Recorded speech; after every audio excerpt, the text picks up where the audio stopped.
मेरा para para civil सब engineer साथीहरू, आज म एउटा प्राविधिक परीक्षा सारथी भन्ने लक्ष्य आयोग सिभिल सब इन्जिनियरका लागि यो बुकको रिभ्यू गर्दैछु। यो बुक कस्तो छ, के कस्तो छ र यस्तै प्रकारका अरू बुकहरू बजारमा के कस्ता छन् र यहाँभित्र के कस्तो कन्टेन्ट छ, हामी सिभिल सब इन्जिनियरका लागि ठिक छ कि छैन भन्ने कुराको जानकारी दिनेछु र अन्तिमसम्म ध्यान दिएर मजाले हेर्नु होला। एकदम राम्रो हुनेछ, किनभने यो किताब किनेर तपाईलाई पछुतो लाग्ने छैन है त। ल हेर्नुस्, एउटा लेखक हुनुहुन्छ टङ्क केसी। यो टङ्क केसीको बुक हो। यो टङ्क केसी भनेको मान्छे चाहिँ एकदम राम्रो लेखक हुनुहुन्छ। आजदेखि होइन कि पहिल्यैदेखि लेखक हुनुहुन्छ। तर यो बुक लेखक मान्छे राम्रो भए पनि नराम्रो भए पनि बुक हाम्रा लागि राम्रो छ कि छैन, यदि हाम्रा लागि छ भने पनि फ्रेसरका लागि के कस्तो छ र अलिकति पढिसकेका मान्छेहरूका लागि के कस्तो छ भन्ने कुरा म जानकारी दिन्छु। हुन त यो बुक मेरो लागि पुरानो बुक हो। कहिलेको हो भने चाहिँ 2080-81 को बुक हो है। अहिले त 82-83 को बुक आउनु पर्ने हो र टङ्क केसीको नयाँ बुक त आएकै छैन। यो पुरानै बुक होला सायदै, अहिले नयाँ बजारमा आएको छ कि छैन मलाई पनि थाहा छैन एक्ज्याक्टली। यदि नयाँ आएको छ भने नयाँ नै लग्नु होला। यदि यस्तो पुरानो छ भनेपछि वेट है, यस्तो बुक लिन चाहँदै हुनुहुन्छ भने चाहिँ वेट, यो भिडियोलाई अन्तिमसम्म हेर्नुहोस् अनि लिने कि नलिने तपाईँले थाहा भइहाल्छ। यो बुकको प्राइस चाहिँ कति रहेको छ भनेपछि 1090 रहेको छ।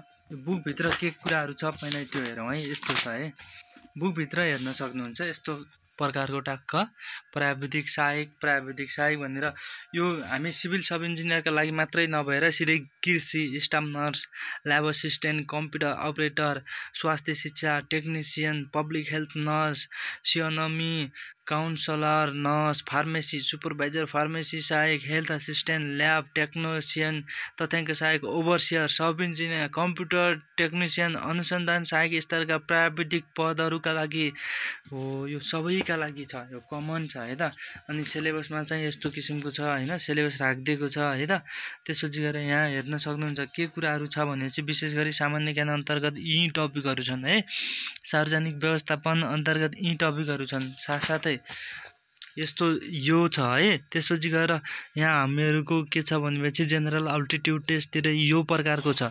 म तपाईलाई सरर देखाउने छु। बुकमा कन्टेन्टहरू यस्तो छ र यसको ढाँचा भन्ने छ नि मेन कुरो, लेखाइ विषयवस्तु हो त्यो अलिक फरक छ अरूको भन्दा। यहाँ सुरुमा चाहिँ अन्तर्राष्ट्रिय र राष्ट्रिय महत्त्वका समसामयिक गतिविधिहरू लेखिदिएको हुन्छ। यो पुरानो भएको कारणले गर्दाखेरि यो खासै त्यति इम्पोर्टेन्ट छैन।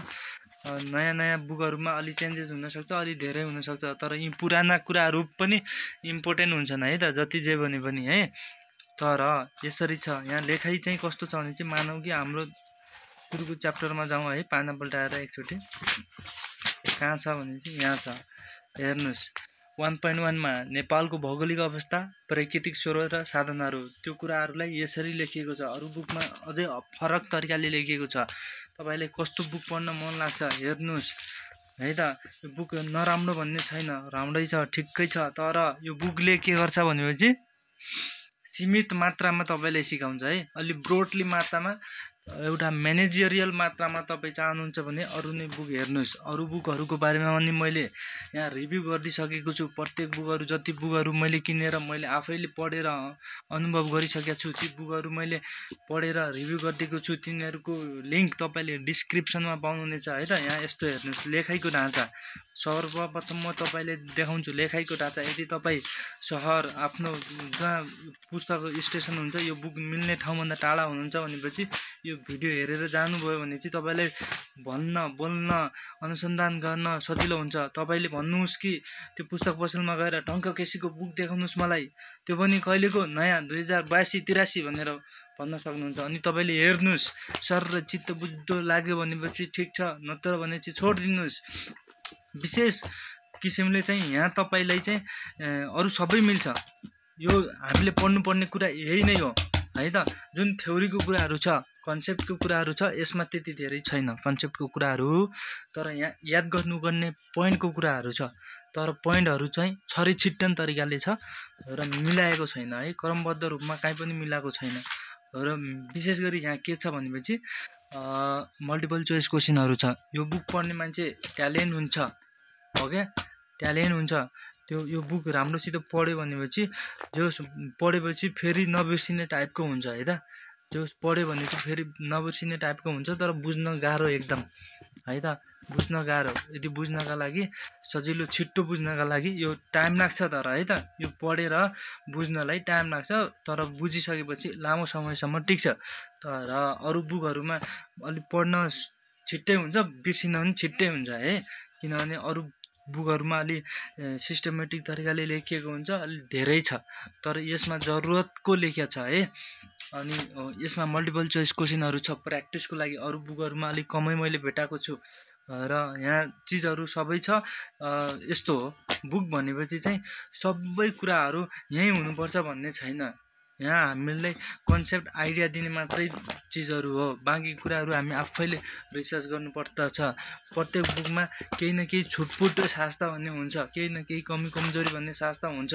तर म त भन्छु, अब मसँग यो बुक त छ, तर म भन्छु यो बुक नलिनु। अब तपाईँको लिने मन छ भने लिनु। मेरो लागि चाहिँ मैले लिएर सुरुमा हेल्प गरेकै हो, नगरेको होइन। तर पछि अरू बुकहरू भेटाउँदाखेरि मलाई यो बेथ्र लागिरहेछ। कुराकानी त्यति नै हो, तर लिन सकियो। तपाईँले यो लगेर अलिकति पढ्नुभयो र अलिकति टाइम लगाएर दिनुभयो भने राम्रो छ बुक, केही छैन त्यस्तो गलत सलत भन्ने छैन हो। विशेष भनेको चाहिँ यसमा गलत भन्ने कुरो केही छैन है त। खासै गरी धेरै जसो अरू बुक जस्तो अरू बुकमा गलतहरू पनि छन्, तर यो बुकमा गलत भन्ने छैन। अरू बुकहरू भनेका यही बुकबाट कपी पेस्ट गरिएका बुकहरू हुन्, म त डाइरेक्टली भनिदिन्छु हो क्या। यति कुराको जानकारी दिएँ मैले। बाँकीका अरू बुकहरूको बारेमा मैले तलतिर रिभ्यू गरिदिएको छु, तपाईँ डिस्क्रिप्सनमा गएर चेक गर्नुहोस्। अन्य भिडियोहरू छन् च्यानलमा, तिनीहरू चेक गर्नुहोस्। यो च्यानल भनेकै सिभिल सब इन्जिनियरका लागि हो कि। हस् त, धन्यवाद, बाई बाई।